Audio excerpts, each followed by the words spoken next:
Welcome to Write Now Workshop Podcast, where you can write a book and change the world. I'm your host, Kitty Bucholtz, and this is episode 194. Now is the time to share your heart. Coming to you on Thursday, April 30th, 2020. Now, remember last week, I gave you a huge list of resources of all sorts of different kinds of interesting news that should probably be of interest to you as a writer. I found one more piece that I had to share. This is from the BookBub Partners blog. So bookbub.com is a place where, as a reader, you can sign up and choose what kinds of genres or what kinds of authors that you want to follow and hear about whenever their books are on sale. And you can get ebooks for free or for super cheap. It's great. I love it as a reader. It's also great as an author because you can apply to get into this advertising newsletter that goes out to readers. So when you are part of their author community or publisher community, I guess I should say, you can also, actually, I'm sure anyone can read it. You can read the BookBub Partners blog.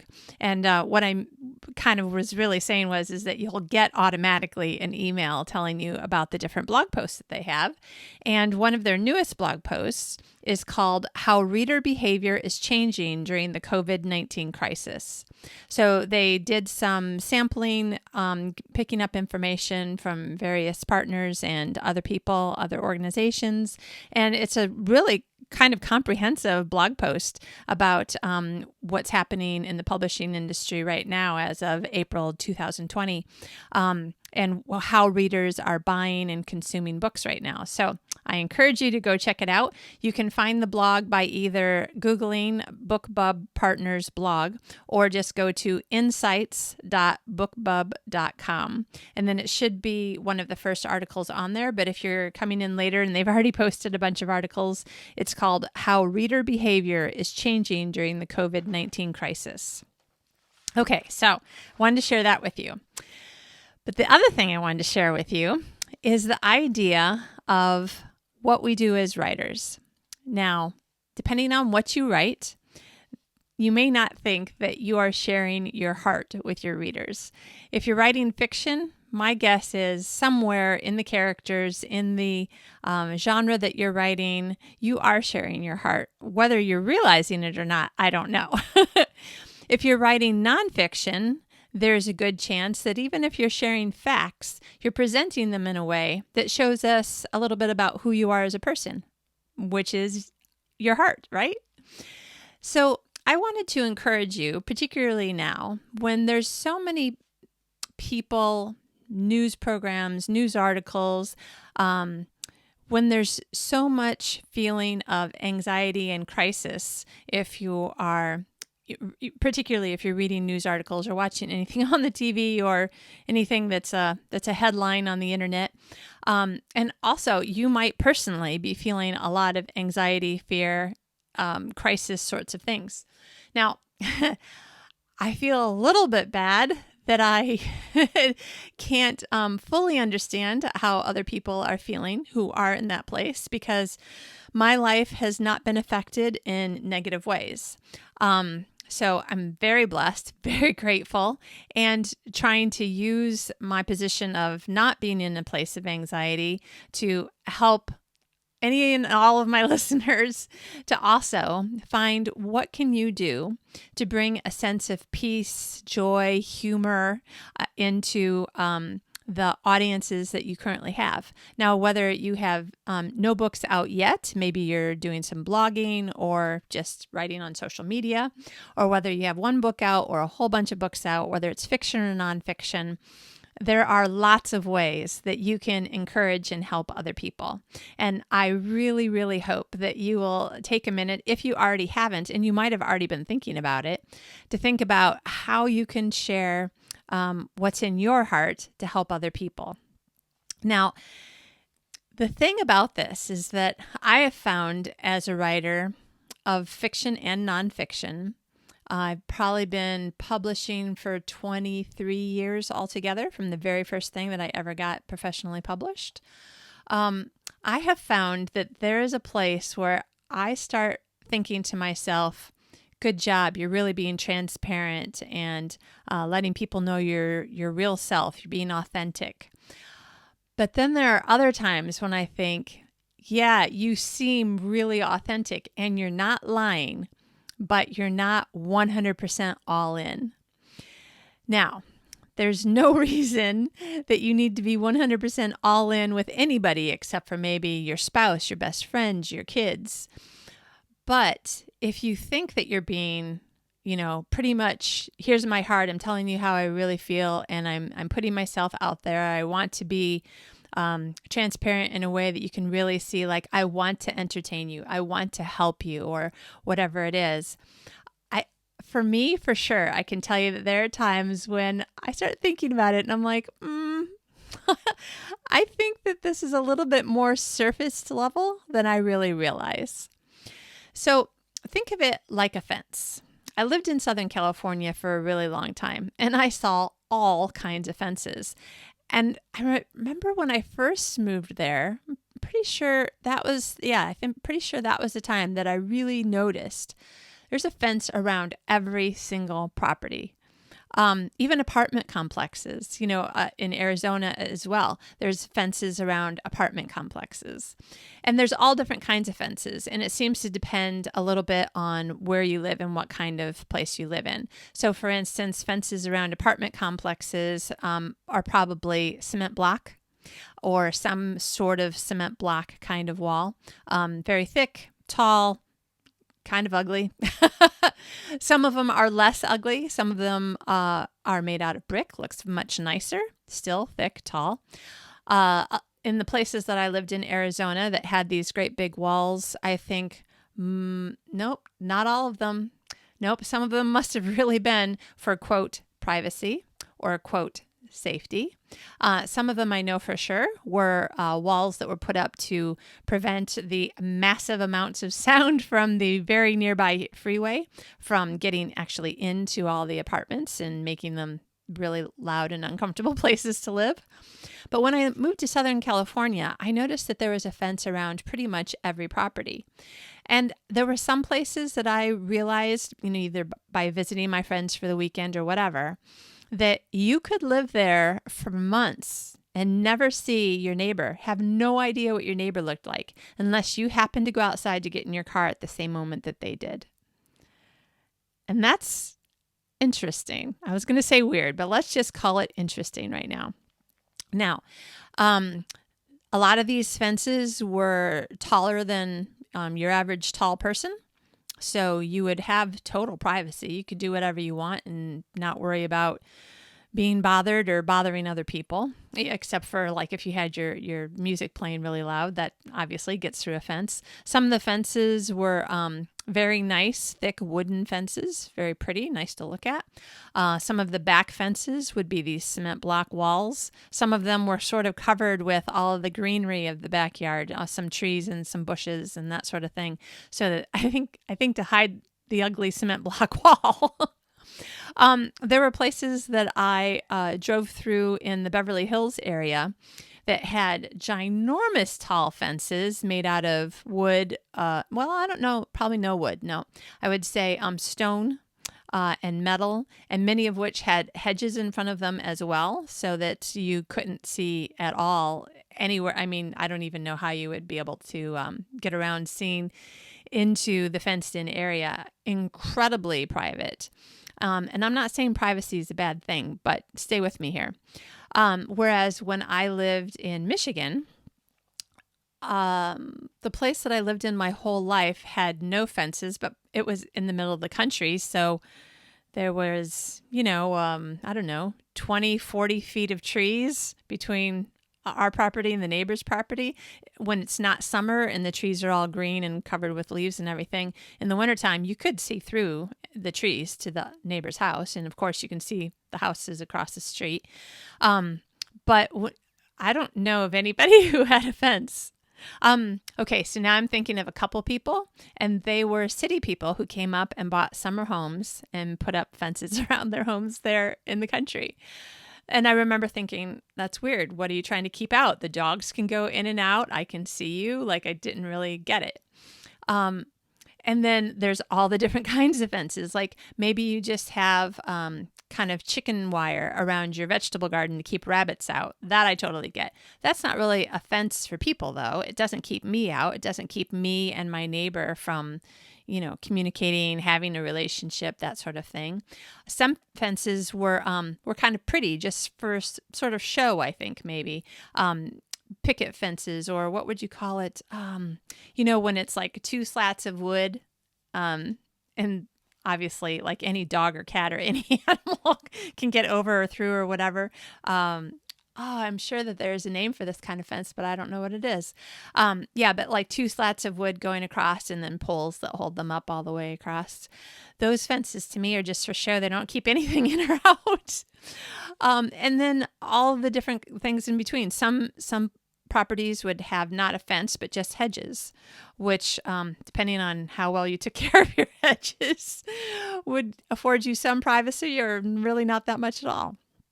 So this is what I started thinking about. In our lives, in our hearts, we have some kind of fence around our heart.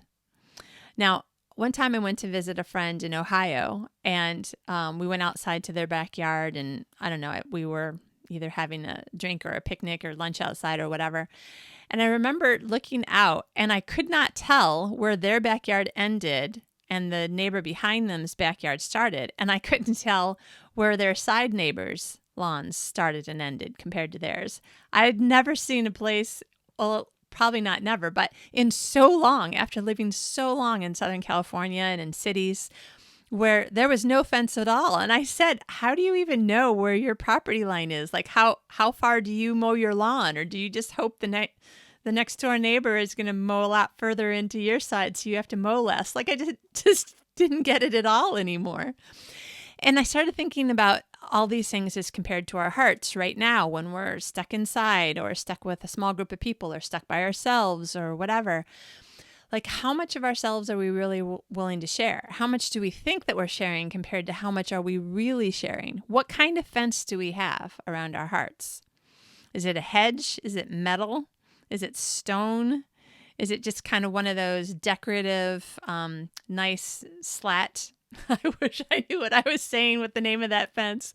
But the fence that has just like two long slat boards. Is it, do you have literally no fence at all? I mean, there might be people in your life who are thinking, please put up at least a little bit of a fence. I don't want to hear every single thought you have on every single topic.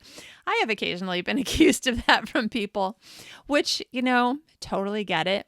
Everybody has their levels, right? And of course, we want to protect our hearts. There's lots of relationships that I have where I know I am actively keeping people at an arm's length distance or more because there are people who have habitually hurt me in the past, but who are people in my life, in my circle, that will always be in my circle, and therefore I just have to figure out how to deal with them. And when it comes to being hurt and then being hurt again and then being hurt again, of course we're going to put up some kind of fence, something to protect ourselves. But then how much of it is to keep other people out? How much of it is to make sure that we don't let ourselves out? So since we're writers, a lot of ourself goes out there on the page, no matter what kind of book we're writing. I'm writing this book on encouragement for writers. It's nonfiction, yes, but it's probably got more of my heart in it than probably a lot of my fiction. And my fiction has a lot of my heart in it. You can tell the kind of person I am by the kind of story that I write and the way that I have my characters act and interact with each other. There was a time when we lived in Australia that we thought we would only be there for a couple of months. We'd really never been out of the country except to Canada, which I, many times jokingly called just another extension of where I lived in Michigan. You didn't even need a passport or anything. You just drove across the border and said, hi, we're just coming up here for the day to have a picnic or something. And that was it. So aside from that, Australia was the first time that we moved someplace not in the United States. And I was super excited. We both were like, this is amazing. We did not grow up with families who traveled much, not even within the United States.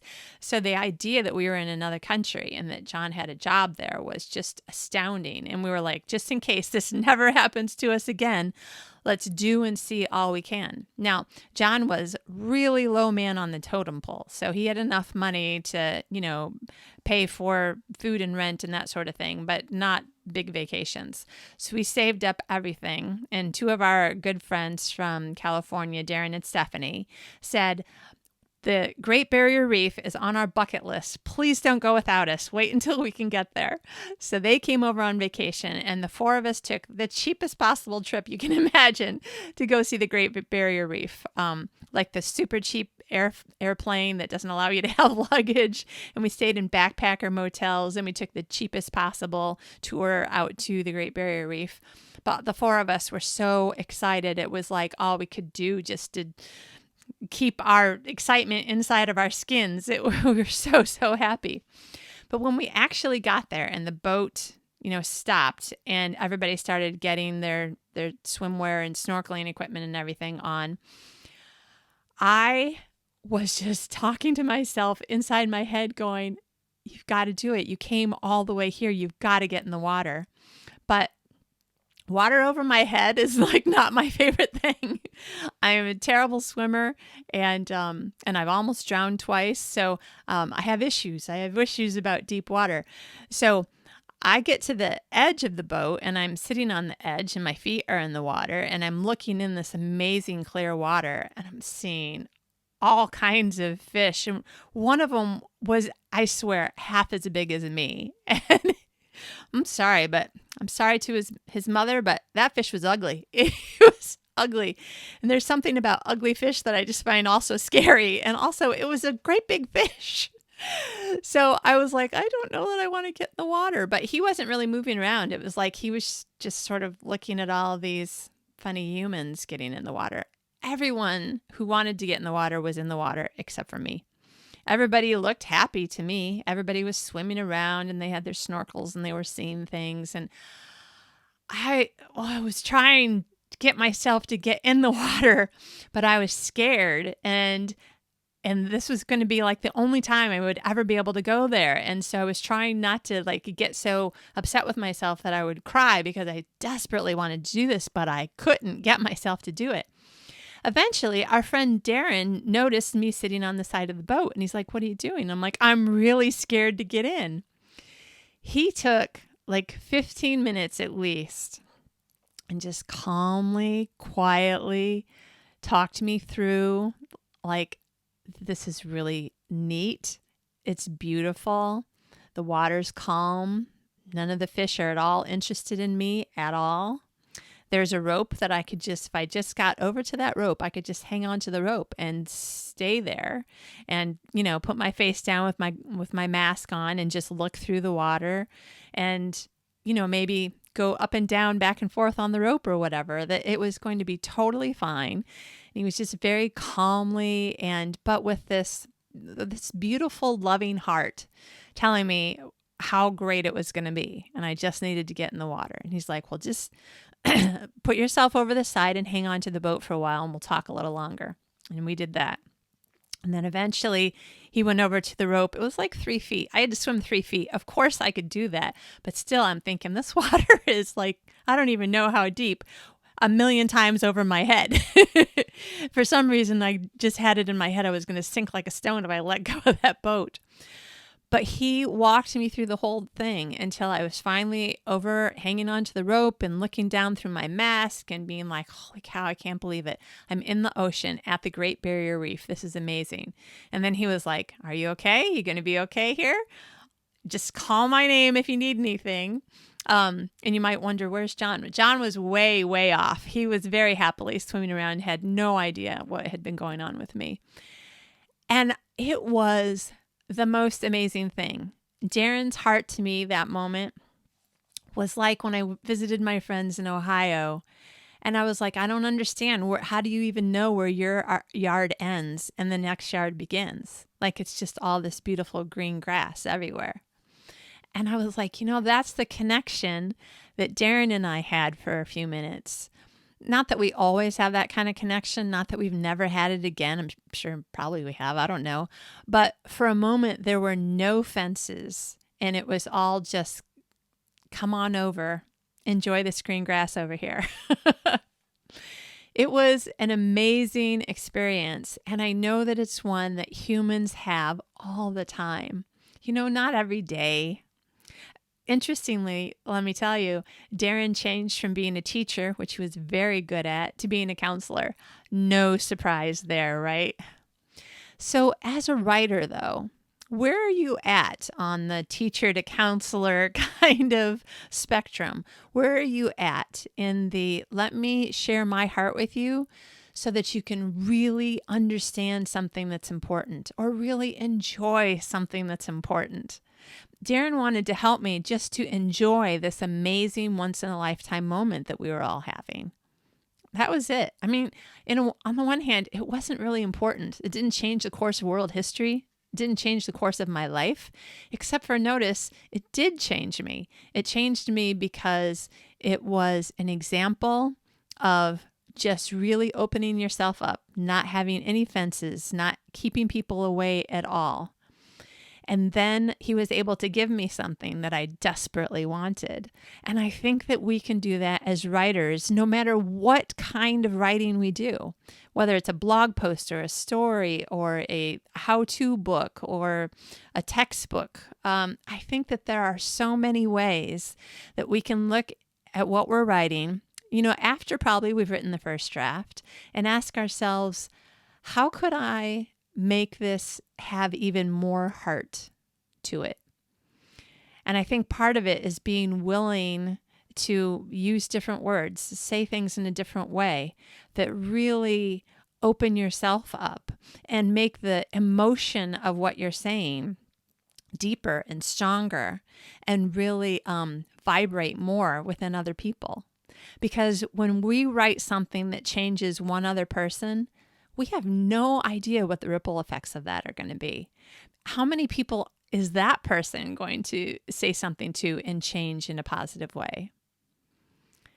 And as writers, I think we have this amazing gift and power and responsibility to, as best we can, know when is the time to just lower the fence a little bit, move the fence a little bit further out, maybe climb over the fence, maybe hang on to it, take one step, take one more step, just one more step so that we can't actually reach the fence anymore, and just see, what is this like? Is this a better place? Am I writing from a better place now that I've let the fence be a little bit away from me? Because maybe over time we'll find that we do move the fence further and further out, that we give more space for our own hearts and more space for other people to enjoy what's in our hearts. I really hope that this is something that is getting you thinking.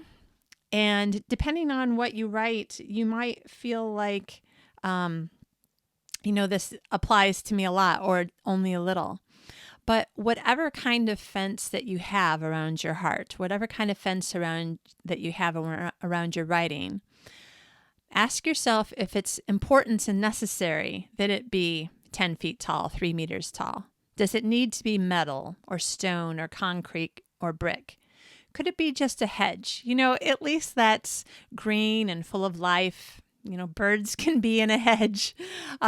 It's prettier. It's good for the environment. Green things clean the air for us. Maybe it could be even shorter hedge, maybe one that, keeps us with a little bit of distance between each other, but that if I was walking down the sidewalk and looking over the hedge of your heart, I could see you at least and wave to you, say hello. We could get to know each other a little bit.